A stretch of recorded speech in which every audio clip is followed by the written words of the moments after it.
मैं ज्योतिर्विद डॉक्टर गजेंद्राचार्य, प्रकाशक विशाल ज्योतिष कार्यालय 20-3 बोध गया मठ, बैजनाथा कमच्छा, वाराणसी से यूट्यूब चैनल के माध्यम से अपने सभी सब्सक्राइबर लोग के लिए तथा संपूर्ण देशवासियों को ज्योतिष शास्त्र का विशेष ज्ञान प्राप्ति हेतु अपनी 25 रचनाओं में यह स्वर्णिम रचना बृहद ज्योतिष रहस्य है, जो कि 5151 पृष्ठों में शुद्ध हिंदी भाषा में 5005 कुंडलियों से युक्त 5 खंडों में विभक्त है। इस ज्योतिष महाग्रंथ बृहद ज्योतिष रहस्य को इतनी कलम अर्थात 525 कलम से मेरे द्वारा रचना हुई है। आज आप लोगों को जन्म कुंडली के प्रथम भाव में चंद्र तथा शनि ग्रह को बैठने का फल स्पष्ट शब्दों में वर्णन करने जा रहा हूं।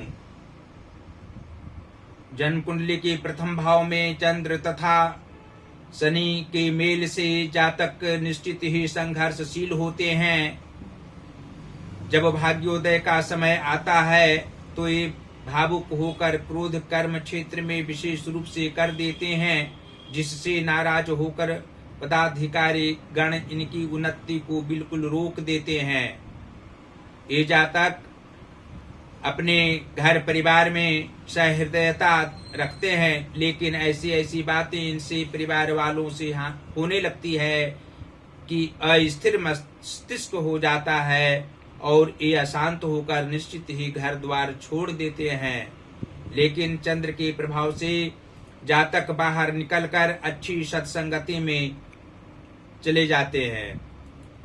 जब कभी शनि अपनी महादशा व अंतरदशाओं में जातक को धन, बल, विद्या तथा प्रतिष्ठा के साथ साथ मकान व वाहन प्रदान करते हैं तो इनके स्वजन बहुत जलन करते हैं। अंतोगत्वा सभी उच्च ग्रहों की प्रभाव भी प्रथम भाव में शुभ फल देते हैं और पापक ग्रह भी शांत हो जाते हैं, तो जातक देश के सबसे योग्य सन्यासी मनीषी से दीक्षा प्राप्त कर लेते हैं और मृत्यु से 7 वर्ष पहले धर्माचार्य हो जाते हैं। मृत्यु समय एक योग्य शिष्य को अपना कार्यभार सौंपकर शिवलोक गमन जातक की अंतरात्मा कर जाती है।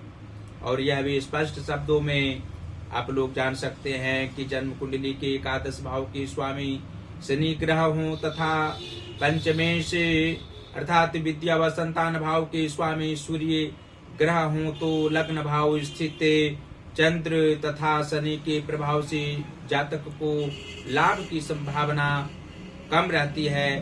धन लाभ की ज्यादा अभिलाषा भी इनमें नहीं रहा करती है। इनके सहयोगी जन इनके विचारों का सम्मान प्रत्यक्ष रूप से नहीं करते हैं, वे सब परोक्ष रूप से इनके शत्रु के रूप में रहा करते हैं। इनकी भावनाओं पर प्रतिघात पहुंचाने वाले होते हैं। जातक को पुत्र सुख की प्राप्ति सही रूप में नहीं होती है।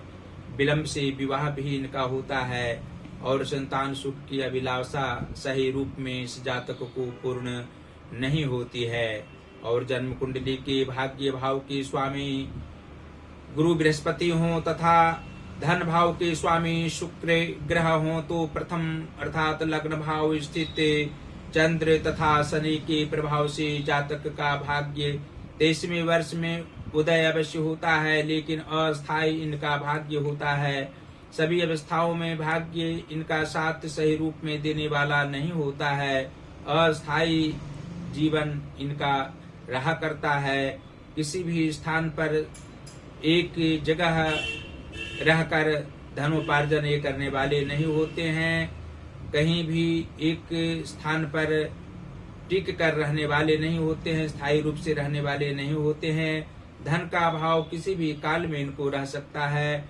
जिस रूप में धनागम होता है उससे ज्यादा धन व्यय इनके जीवन में हुआ करते हैं। और जन्म कुंडली के कर्म भाव के स्वामी शनि ग्रह हों तथा मातृभाव के स्वामी चंद्रमा हो तो प्रथम अर्थात लग्न भाव स्थित चंद्र और शनि के प्रभाव से जातक को कर्म क्षेत्र में भी अधिक मन नहीं लगता है।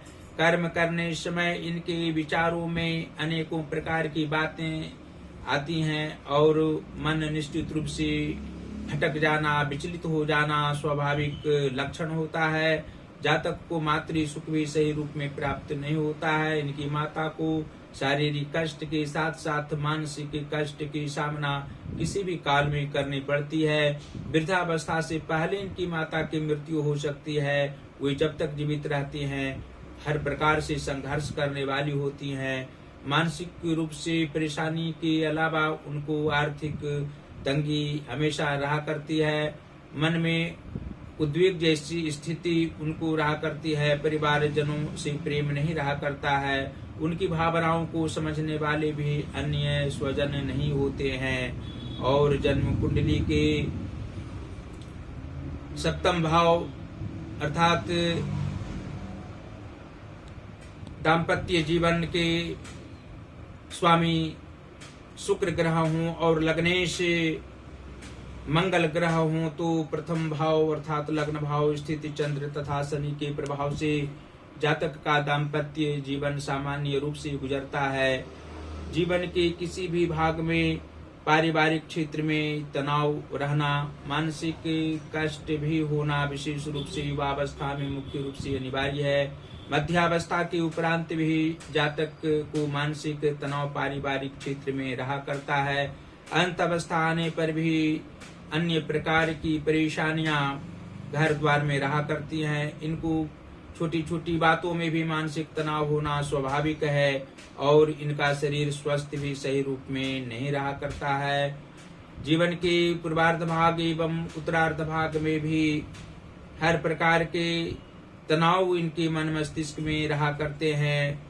जो व्यक्ति इनकी सहायता करते हैं फिर वही व्यक्ति शत्रुता भी इनके साथ करने वाले होते हैं। और अंत में यह आप लोग जान सकते हैं कि जन्म कुंडली के पराक्रम भाव के स्वामी बुध ग्रह हों तथा रोग व शत्रु भाव के स्वामी बुध ग्रह हो अर्थात पराक्रम भाव मिथुन राशि का हो और रोग व शत्रु भाव कन्या राशि का हो तो प्रथम भाव स्थित चंद्र तथा शनि के प्रभाव से जातक को मित्र सुख प्राप्त नहीं होता है। इनकी भावनाओं को प्रतिघात पहुंचाने वाले ही इनकी साथी संगी हुआ करते हैं। किसी भी कार्य में सफलता नहीं मिलनी हो तो जातक को मित्र विषय बनानी चाहिए। इस प्रकार जातक को मित्र से सावधान, साथी संगी से सावधान रहने की आवश्यकता होती है। पराक्रम की भावना इस जातक में अवश्य रहा करती है। सामाजिक क्षेत्र में इनको मन लगता है और ऐसे भी कार्य जातक कर सकते हैं। अपूर्व रूप में जातक धर्म कार्य भी कर सकते हैं। सांसारिक सुख को भोगने वाले होते हैं।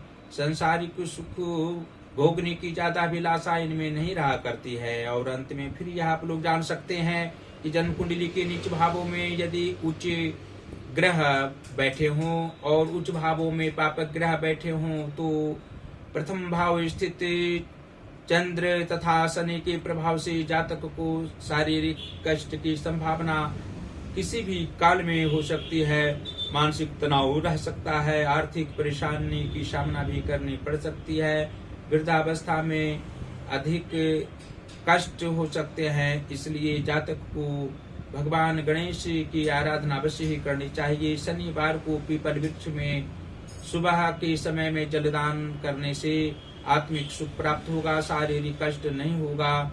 और सायंकाल में पीपल वृक्ष के नीचे दीपक, मिट्टी का दीपक, सफेद तिल और सफेद बत्ती से दीपक दिखाने से 1.25 वर्ष तक यदि जातक पूर्ण कर दे दीपक दिखाना तो अवश्य ही शारीरिक कष्ट उसके आगे नहीं होगा। मानसिक कष्ट भी पारिवारिक क्षेत्र में या बाहरी क्षेत्र में भी नहीं होगा। आर्थिक परेशानियों की सामना नहीं करनी पड़ेगी। भगवान शिव की भी आराधना करना श्रेष्ठकर जातक को हर अवस्था में रहेगा। मन से भगवान शिव की आराधना के साथ साथ हनुमान जी की भी आराधना जातक को करनी चाहिए। हनुमान जी की भी आराधना करने से जातक को सभी प्रकार के सांसारिक सुख प्राप्त होंगे। किसी भी प्रकार के कष्ट जीवन में नहीं आएंगे।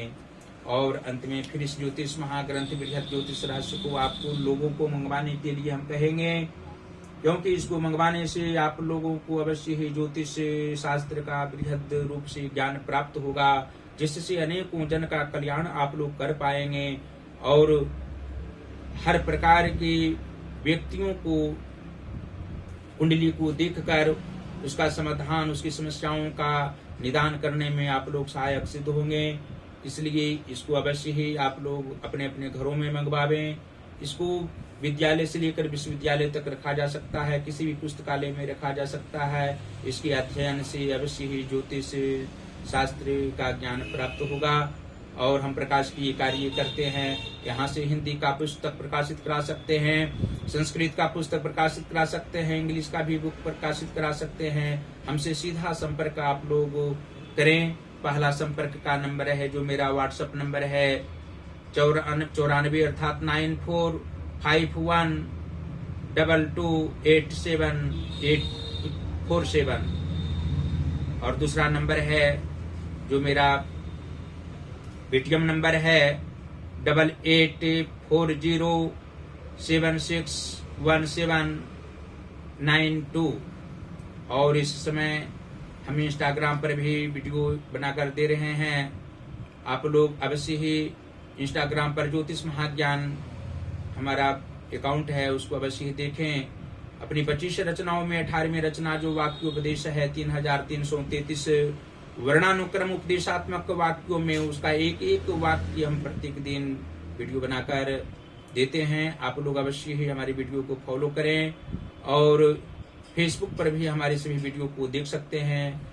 जो यूट्यूब पर वीडियो बनाते हैं उसको अवश्य ही उस पर हम डालते हैं वीडियो को। इस प्रकार गजेंद्राचार्य ज्योतिर्विद हमारी आईडी है, फेसबुक आईडी है। अवश्य ही उस आईडी को खोलें और हमारी वीडियो को अवश्य ही देखें। आप लोग को आत्मिक ज्ञान प्राप्त होगा। साथ ही जो ज्योतिष महाज्ञान हमारा चैनल है उसको अवश्य सब्सक्राइब करें, घंटे का बटन दबाना कदापि न भूलें और हमारी सभी वीडियो को आप लोग शेयर भी करते रहें। देवादिदेव महादेव श्री काशी विश्वनाथ जी की असीम कृपा आप लोगों पर बनी हुई रहे। आप लोग सदैव स्वस्थ रहें, प्रसन्न रहें, अपने परिवारजनों के साथ सुखमय जीवन व्यतीत करते रहें और हमारी सभी वीडियो को आप लोग प्रेम पूर्वक, श्रद्धा पूर्वक, आनंद पूर्वक देखते रहें और आप लोग सदैव प्रसन्न रहें। धन्यवाद।